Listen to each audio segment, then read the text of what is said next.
comfortable sharing your video, that would be great. If not, that's totally okay as well. We will start with everybody muted and then we'll go from there. So thank you for joining. This is Creating a Coach-Like Environment, a toolkit to support faculty, staff, and student engagement and well-being. So a little about my background and why me. So as you heard, I am also a dance teacher and an artist. I teach full-time at a private school here in New York City. I am their dance and musical theater teacher, as well as their director of coaching. And in that role, I have trained in a couple of different places. I trained through a company called Graydon, which specifically works with teachers and administrators and educators in how to be more coach-like in the school environment. And then I'm currently in a training program called IPEC, which is Core Energy Leadership Coaching and Training. As well as I finished my second master's program at Columbia University Teachers College back in 2019 with a master's in clinical psychology and an emphasis in spirituality, mind, body. And I focused a lot on organizational change and organizational psychology and adult learning and leadership. So coaching is very near and dear to my heart. It has changed the way that I communicate with people, both students and colleagues, and just any relationship in my life. So the first thing we're going to do is I'm going to share now. I'm going to stop sharing this and I'm going to share a whiteboard. And in that whiteboard, I would like us to start our session with what's called a partnership agreement. If you're not familiar with how to use the whiteboard, there should be up at the top of your screen now, you should be seeing a white screen. And on the top of your screen, there should be three dots that say more, and you can click on that and you can click on annotate, and then a toolbar will come up and that will allow you to write and draw, and we'll be using the text option. So one of the things I'd like us to do to start off with is to create what's called a partnership agreement. And what that means is that this is not super unlike norms, right, that you may start a meeting with or any sort of class with. This is similar to that, but instead it's creating it as a group, okay? So I always like to ask the question of, what do you need from this group to feel supported, to feel like you can take risks, to feel like you can show up as your best self? And what are you willing to bring to the group? So in a partnership, it's a give and take, right? So what are you willing to give, and what do you need to receive in order to show up as your best self? And we're just going to write these on this whiteboard. So it could be words, it can be short phrases. I just ask you to try to say the words or the short phrases in the positive. So if your idea is like, don't be judgmental, think about how you could shift that to be in the more positive language. So maybe open, accepting, and you can start to just put these out. I'll add some as well. So you just click text and then you click on the whiteboard. And then you'll see that once you click off of it, the word appears. You might overlap with somebody. That is okay. That is one of the faults of Zoom whiteboard, is that you can't see where other people are putting words. But feel free to put in different words that you need, and it'd be great to get ones from everybody.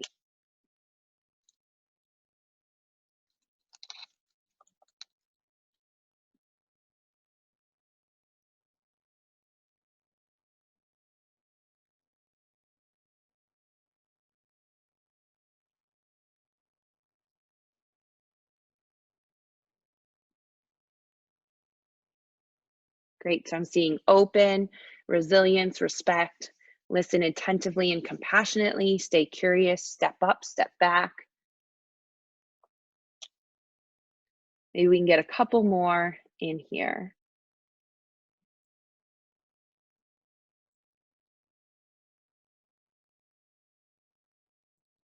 Show empathy.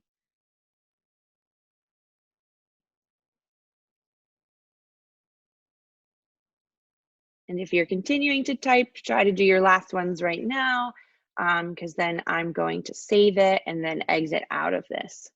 So accepting. Great. So we'll read them one more time. So we have open, show empathy, resilience, respect, listen attentively and compassionately, stay curious, feedback, step up, step back, and accept. Great. And then there's a way in, I think actually now it defaults, if you're the host, it'll default that when you end your Zoom meeting, it'll save the whiteboard, but you can also click, if you're the host, up top and save it, and it will save to a folder or your desktop. And we have one last one: be open to and curious about different experiences. Great. So I'm going to save this. Oh, we also have listen. Awesome. And then I'm going to stop sharing that. And we're going to talk a little bit about that once I get back to my slides here. Okay, so partnership agreement. So in coaching, we want to look at everything as a partnership, whether it's one-to-one or a group setting. So in a partnership, we're 100% commitment from all parties. One of the other ways that I introduce this, whether it's in a class or in a meeting or one-on-one with a student or a colleague, is to think of a relationship where you feel comfortable and supported to be your authentic self and take risks. What are some of the words that describe that relationship? You can also ask things like, what do you need from this space? And what do you commit to giving to this space?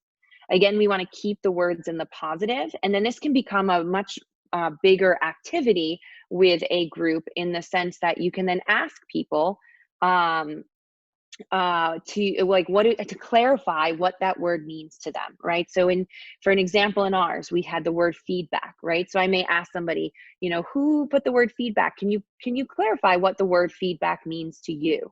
Because one of the other things we realize as we ask questions of people, and we're going to go into a deep dive today about that, is that what feedback means to me may be very different than what feedback means to other people. So last year at my full-time job, I led this for my department meeting, and the words that came up a lot was communication.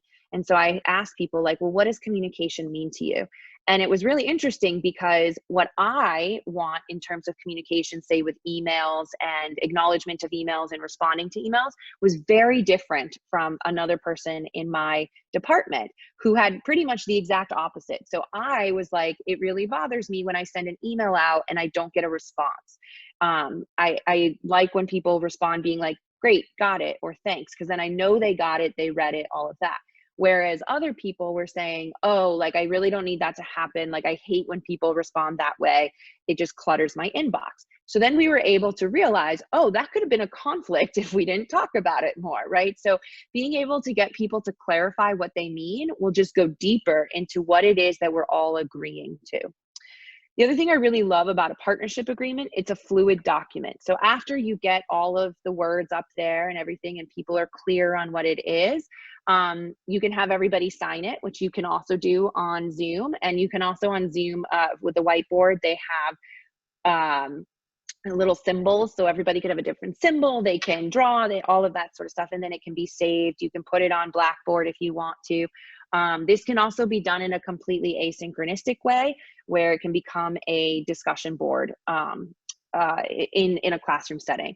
Again, it's also really wonderful to do at the beginning of meetings, right? Like quickly doing it at the beginning of each department meeting. You can keep it up there. These are on sensors, so if I don't move around, the lights go off, which will just be in the dark now. So it's a fluid document. So if someone's not feeling like they belong or something's not working, you can go back to it and ask more questions or add more things. It's something I also refer to over the semester.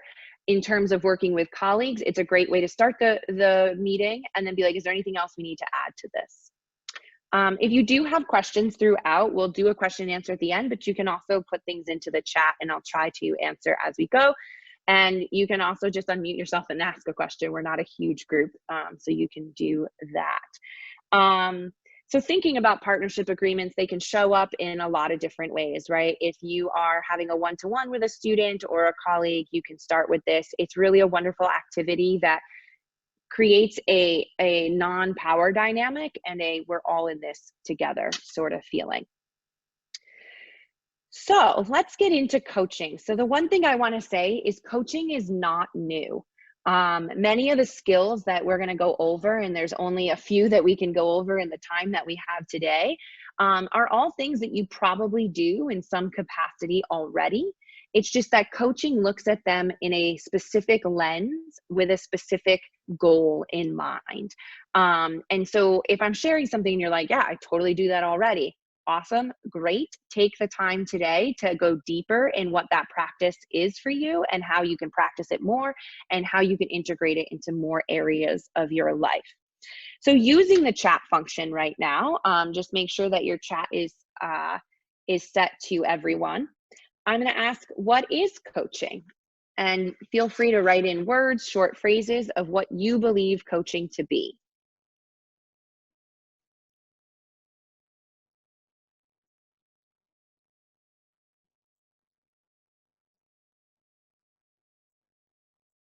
Do we have any takers? Maybe not. Okay. A way to facilitate someone's journey by listening and providing prompts. Yes. Guided awareness, action, supporting someone to complete their goals. These are all great. Any more?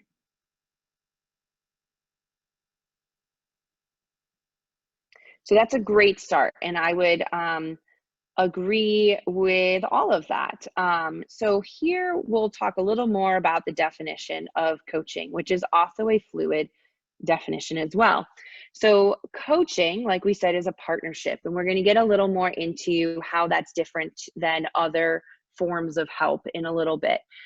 Coaching is also about the person. So in a more formal coaching setting, you have who's called the coach, and then the client or the coachee. In education, I like to just say the coachee because it's weird to think of our students as clients or our colleagues as clients, right? But if that's easier for you to wrap your head around, that's also fine language to use.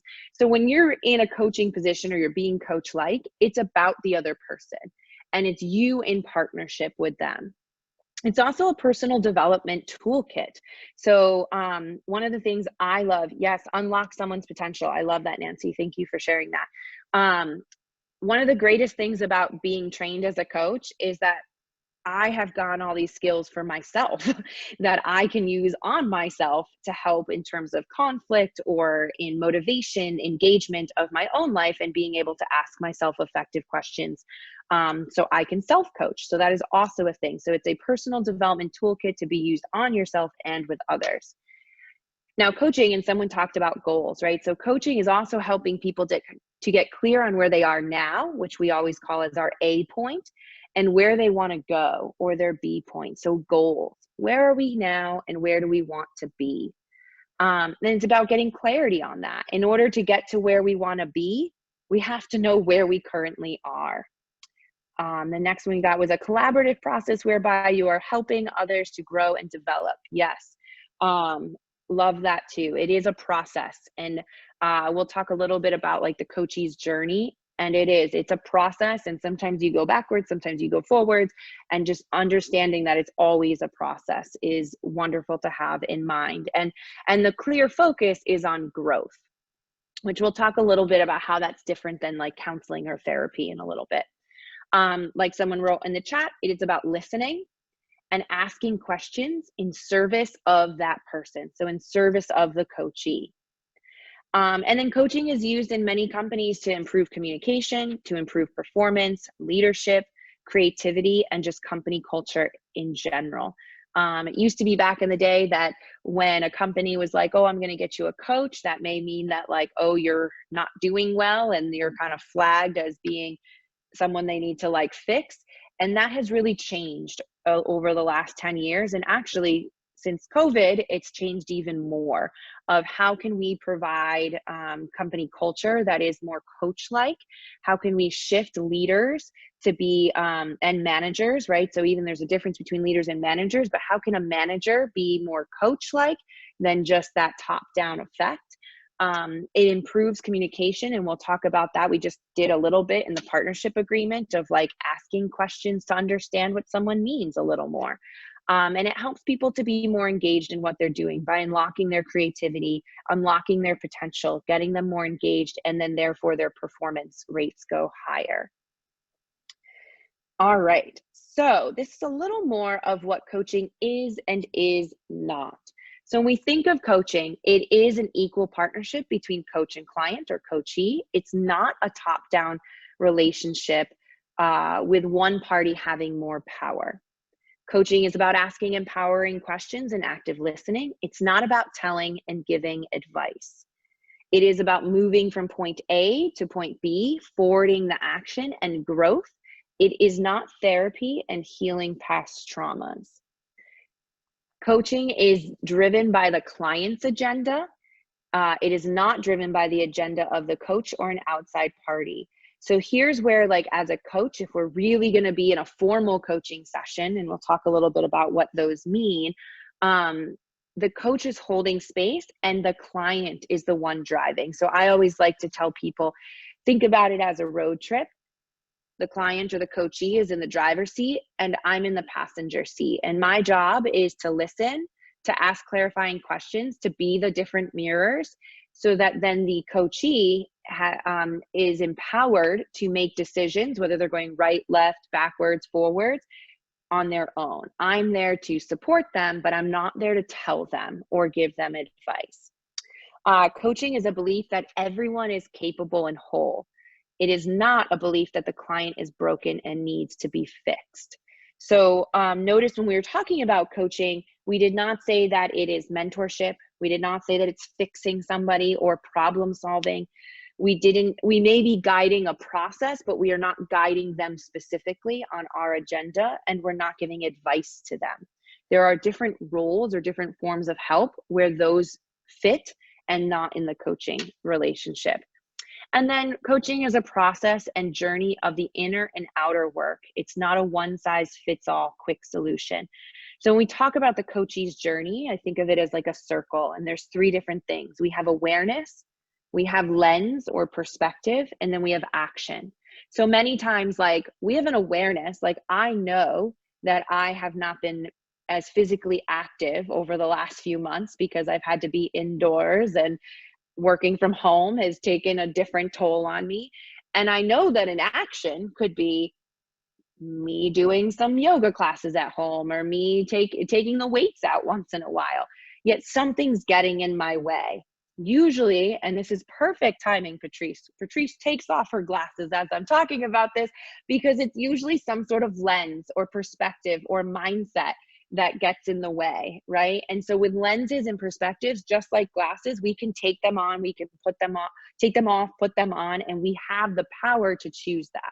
So when we're in a coaching conversation or in a formal or informal coaching session, our job as the coach is to empower the coachee to understand that they have choices, right? So me saying, well, I just don't have time to do that. Well, that's a limiting belief. That's a mindset. And it's like, okay, well, how's that mindset working for you? And I could be like, it's not. Well, then I have the choice to shift that lens or that perspective. And with shifting a lens or a perspective, we're going to get a new awareness and then a new action, or we're going to take an action and maybe get a new lens and a new awareness. And it just keeps going back and forth. All right. So we talked about what the different way coaching can look. So this workshop is how to be more coach-like. Obviously, when you get out of this hour-long workshop, you're not going to be like fully trained coach. You're going to have some tools that maybe you want to use and try out, and that's great. And being more coach-like can happen in just the way you listen to people. It can be in just the kind of questions you're asking them. It can be more coach-like for yourself, so that maybe when one of your buttons is triggered or pushed, you have the awareness to stop and be like, okay, let me take a breath.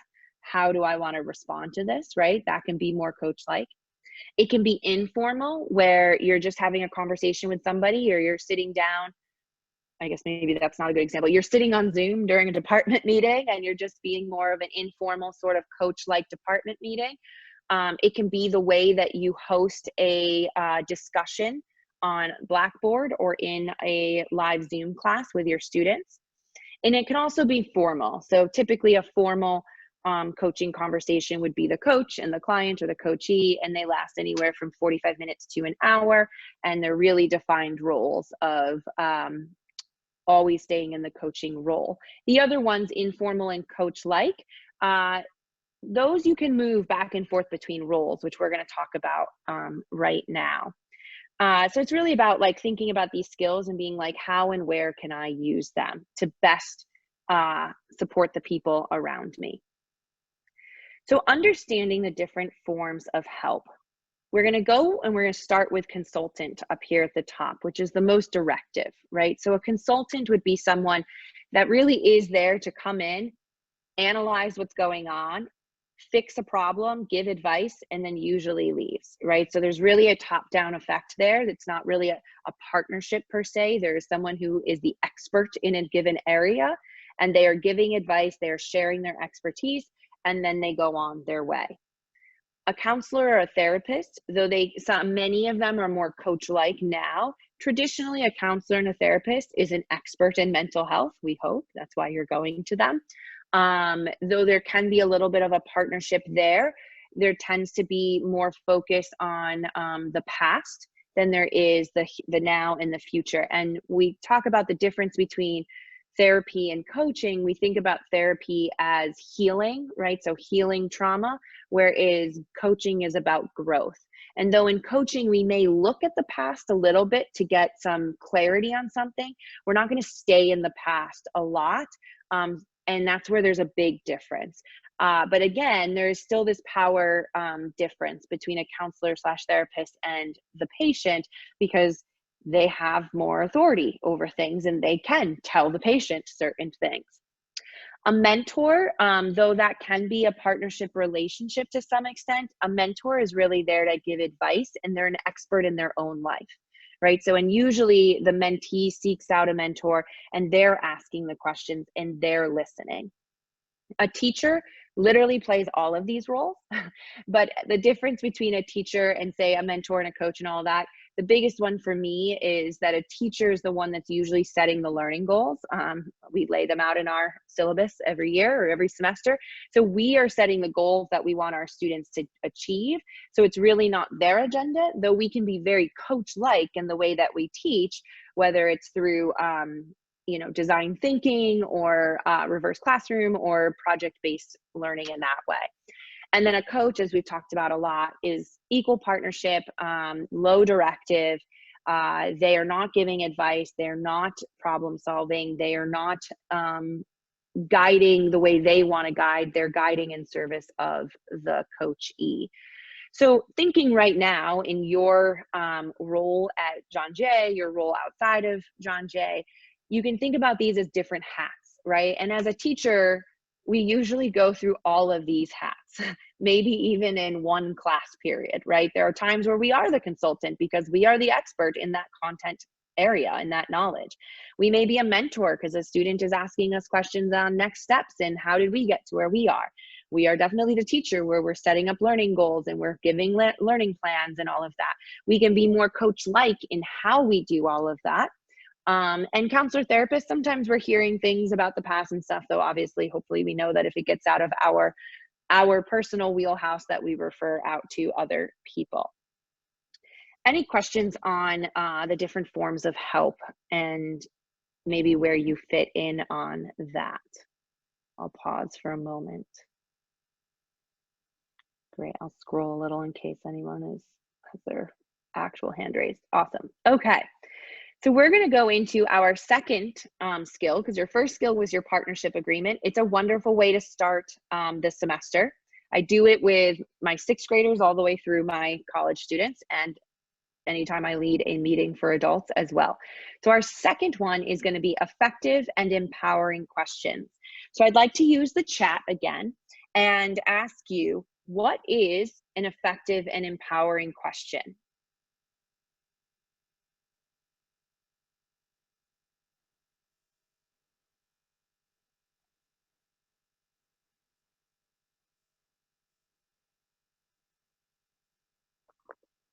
And if you're having some trouble figuring out like maybe what I'm asking for, like what are some characteristics of effective and empowering questions? So an example of what goals have you achieved in the past? That is a great empowering question. And so I'll ask the group, what about that question makes it effective and empowering? A question that brings out the needed information. What would you like to learn from this course? Another great empowering question. They're open-ended questions. Open-ended, awesome. These are all right on point. So let's go and look at a little more about what the characteristics are. So open-ended, that is the first and foremost about effective and empowering questions, that they're open-ended. They tend to be short, right? So one of my favorite coaching questions is, what else? So you ask the original question, maybe it's to a class, maybe it's to an individual, and they answer, and then you say, what else? And that makes them have to stop and pause and go a little deeper, right? And it's a super short question. They're driven by curiosity, right? So the biggest thing about being a coach or being more coach-like is being actually curious about the person or the group that you're working with. And when you're driven by curiosity, then that keeps you more in line with questions that are in support of the person or the group and not on your agenda. They start with what and how. And you notice that the examples that we are given, both of them started with what, right? And we're going to talk about why they don't start with why in a little bit. But they start with what and how. So what are your passions? What makes you happy? What makes you excited about taking this class? What are you curious about for this class? How does that make you feel? A lot of times people tend to be up in their head a lot and we don't get them into their heart and their body. So how does that resonate with you? Things like that. We can start to use when and who and where when we're trying to forward action. So previously people were saying how coaching is a lot about goal setting, right? And like how we're getting people to their goal, right? So once we get them clear on where they are, what they want, what they need, where they want to go and all of that, then when we start what's called forwarding the action and maybe creating a plan and supporting them in their plan, we can get to the specifics of like, when do you want this to happen? Who can you have to help you? Where do you need to be for this? All of that. Now, why questions can tend to be open-ended, though. Does anyone have an idea as to why questions are not the most effective and empowering? I'll ask them this way. What makes why questions not as empowering and effective? Feel free to unmute yourself if it's easier.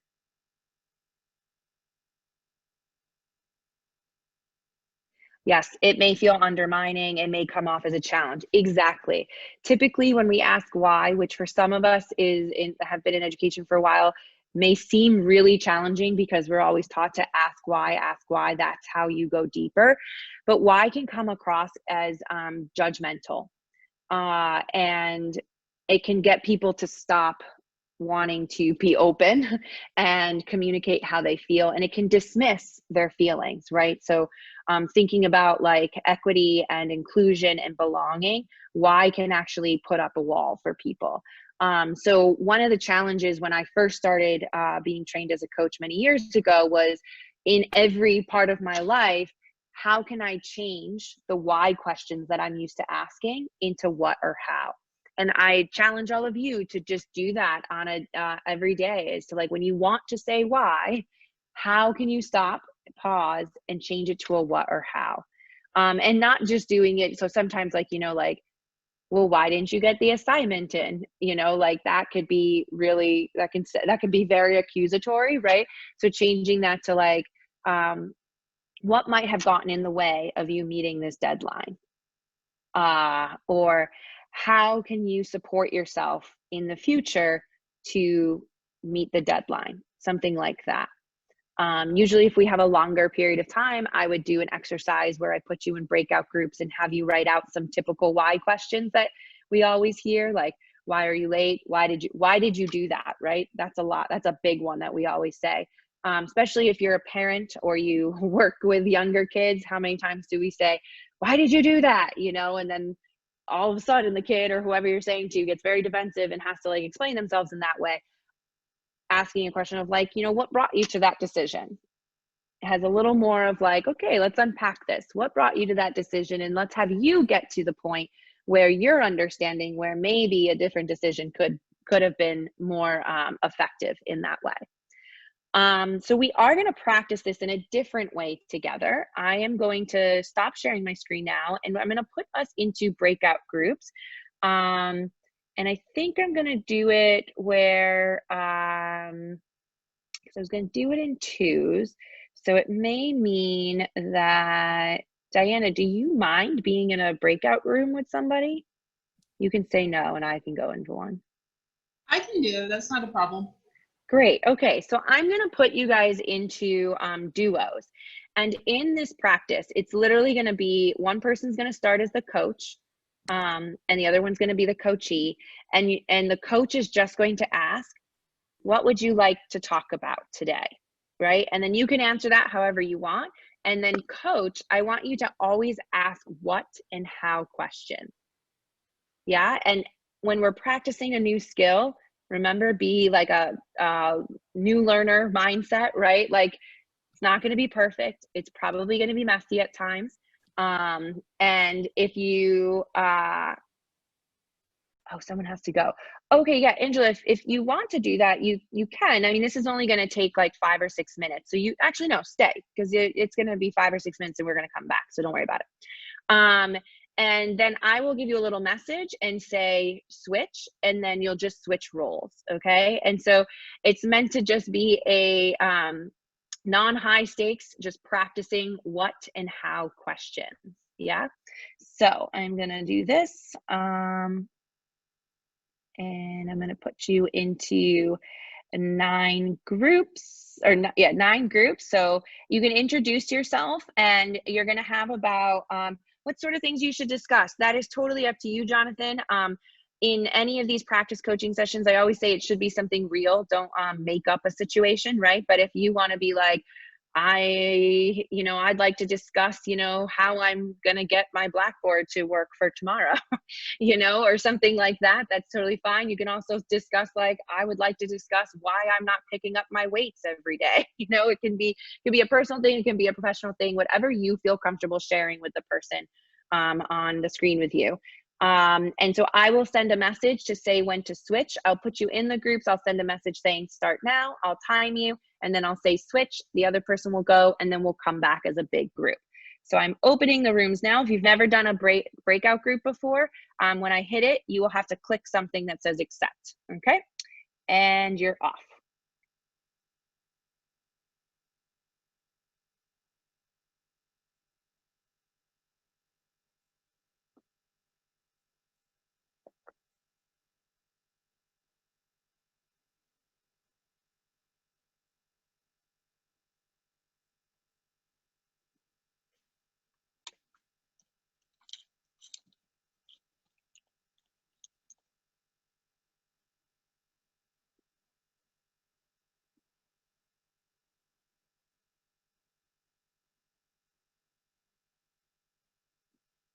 Hi, Christina. I'm going to put you in a breakout group number 6, and your partner can tell you what to do. You just need to join. Great.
All right, everybody will be coming back in about 5 seconds.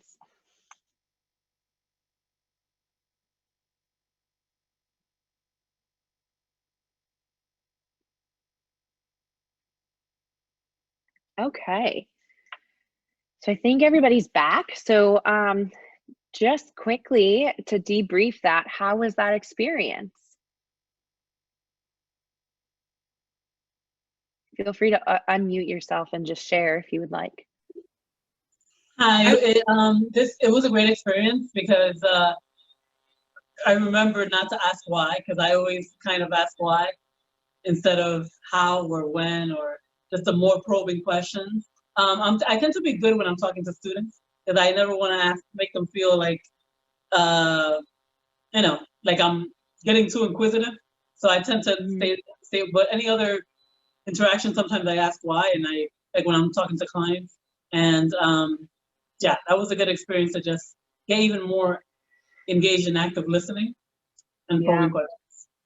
Great. And we're going to talk about listening next after we finish this debrief. And one thing I wanted to mention that is just doing that exercise. I know when I try it, and I do it a lot, is just being more consciously aware of what we're asking and where our defaults are.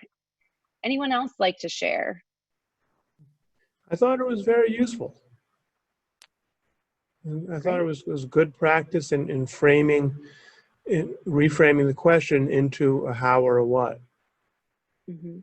So, yeah. Great. And thank you for sharing it. I know many of us will be doing, well, everybody will probably be doing things on Blackboard to some extent, right? And so usually when I am setting up my Blackboard discussion groups or discussion boards, I try to ask mostly what and how questions. And that usually generates a little more of a response from students in that way. Anybody else before we move on to the next skill? No? All right, well, we are going to transition into listening, and we won't be able to do a full-on practice with listening, though you can kind of do a self-practice in this. So effective listening. So I like to call them the 3 M's of listening, and I have physical movements that go with it, which makes sense because I'm a dance teacher as well. So me listening is when we do this. Right. And so me listening is any thoughts or ideas that are going on in your head that take you away from what the other person is saying. Right. So this happens a lot. And it happens many of the times in conversations, it happens because we're waiting for the other person to finish so that we can say our thought. Right. And we're like keeping that in our head the entire time, which means that we're not actually listening to the person that's across from us or the group that is with us. We can get distracted by something, right? Like all of a sudden, like when the lights went off for myself, I got distracted and I was like, oh my God, now I'm in the dark. I can't get up, right? So all of a sudden I'm getting me listening, right? As a coach, me listening is so normal at the beginning of trying to like listen to somebody. And then you're like, what question do I ask next? What question, right? That's a form of me listening. So our hope and our goal in effective listening is trying to lessen the me listening as much as we can and staying present in the conversation. And so 2 of the ways to do that is to think about the micro listening and the macro listening. So micro listening is focusing on the words the person is saying. And for me, my personal entry back in when I notice the me listening happening is to do micro listening, is to come back and listening to the words that the person is saying. And in a coaching context, like like whether it's a coach like conversation or whether it's a actual formal me working with one of my clients, I will actually ask a question based off the word they said, right? So if they're like, I'm just feeling really heavy today and blah, blah, blah, blah, I'll be like, what does heavy mean to you, right? Using their language. In terms of having discussions in class, this is a wonderful tool to use so that you're not placing words in your student's mouth. You're mirroring back the words that they're saying and you're asking them to clarify on it or and it also just brings a more inclusive environment because you're using their words. You're bringing them into the conversation. Macro listening. So micro listening, the arms are out here. It's very like narrow to the words.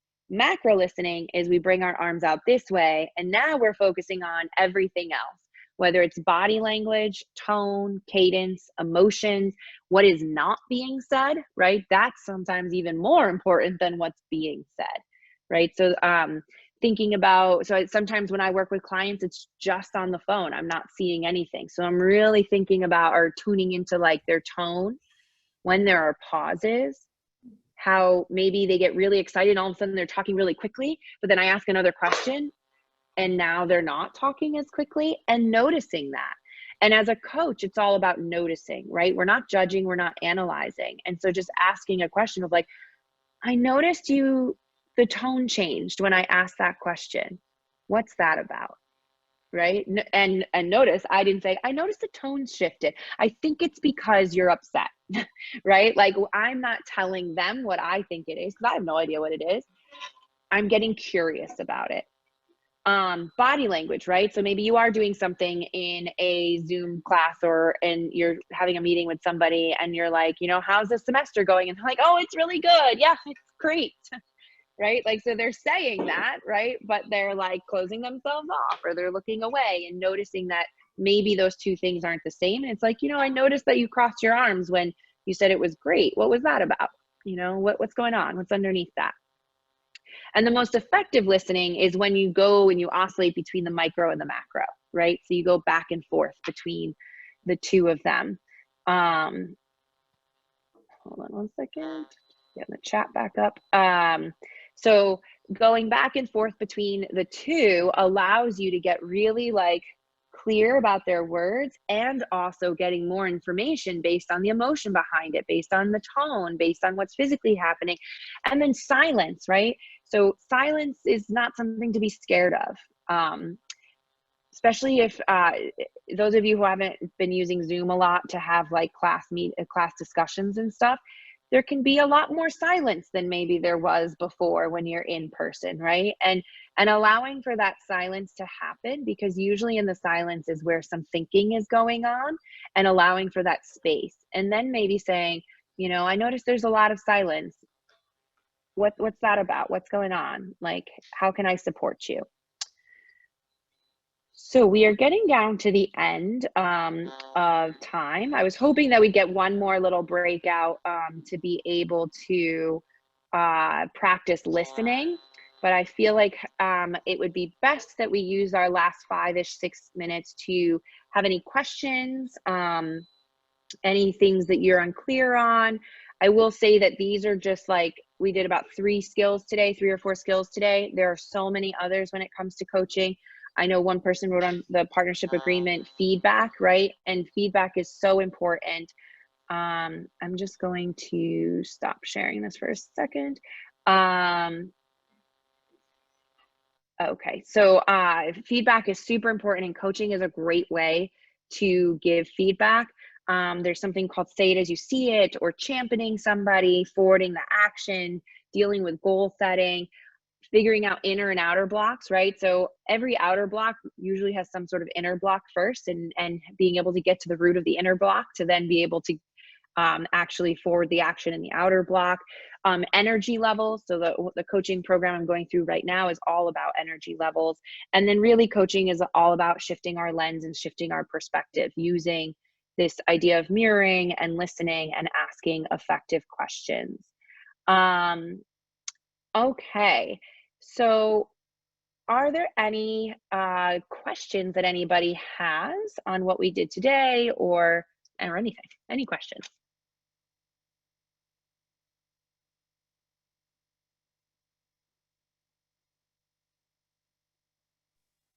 Hi again. Hi. I'm wondering how to best manage all the different hats, because sometimes you're in the middle of mentoring a student and then you have to switch hats to, I don't want to say therapist, but it's getting to that where you're thinking of asking them to go and see the wellness center staff or something of that nature. So how to better transition that, because it's like sometimes it feels like you stop the conversation, like, okay, I need you to go see someone.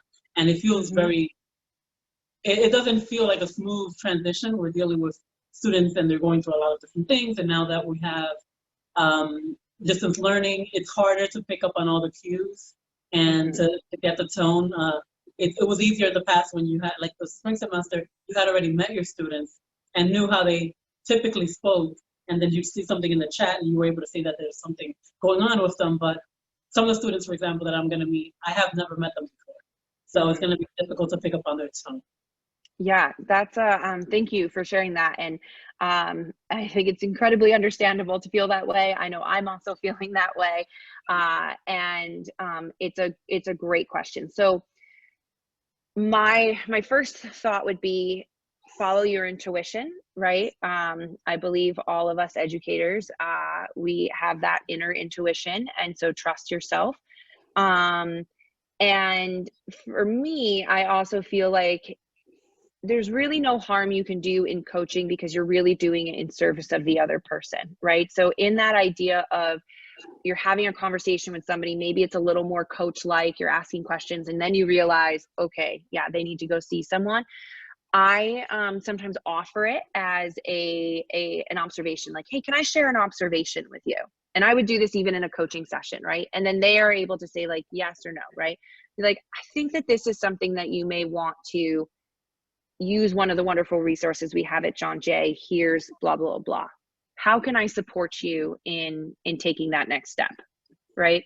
So you're still leaving it in their hands because they're all adults and they still have to do it on their own, but you're offering something in a way that doesn't sound like there's something wrong with them, and that you're there to help support them in that transition. I also find that transparency is also a really good thing, in the sense of saying like, listen, at this point in the conversation, I feel like this is a little out of my credential wheelhouse sort of thing. I think it'd be really great if you talk to somebody in the wellness center or something of that way, and just owning up to the fact that like, this is not something that I have expertise in. Is something that I feel is helped me in the past as that. In terms of like setting up the because I agree, like, you know, last semester was my first semester at John Jay. So like, I literally don't know any of the kids that are going to come through my class this year, which by the way, I teach stress management and yoga this semester.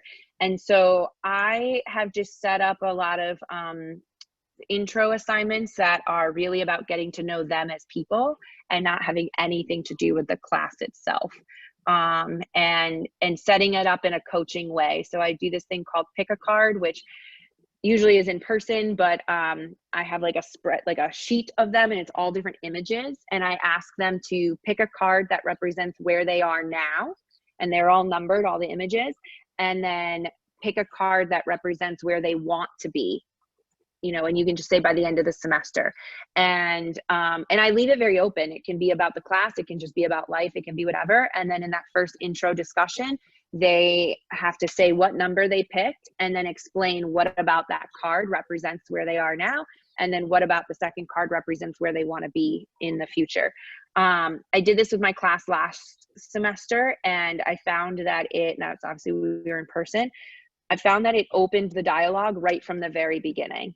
Because then what they had to do in person was explain their cards to 2 or 3 other people. So they had to get up, they had to move around, all of that. Here, they're going to be explaining it to the whole class via Blackboard.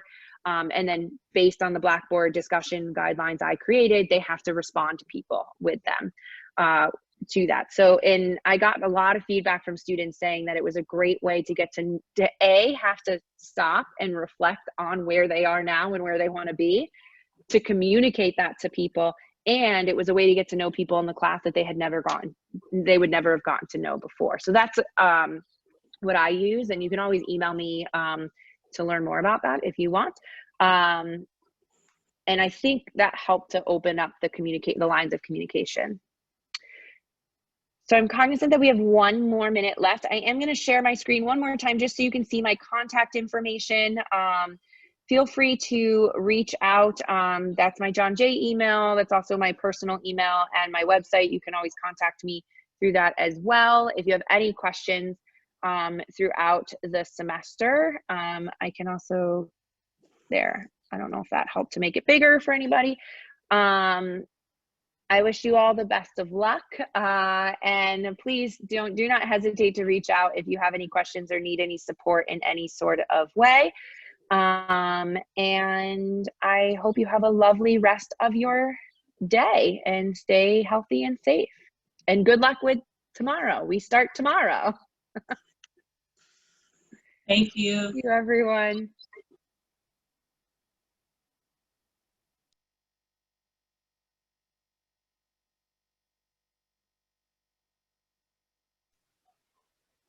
Hi, Stephanie. I'm just trying to save the chat here.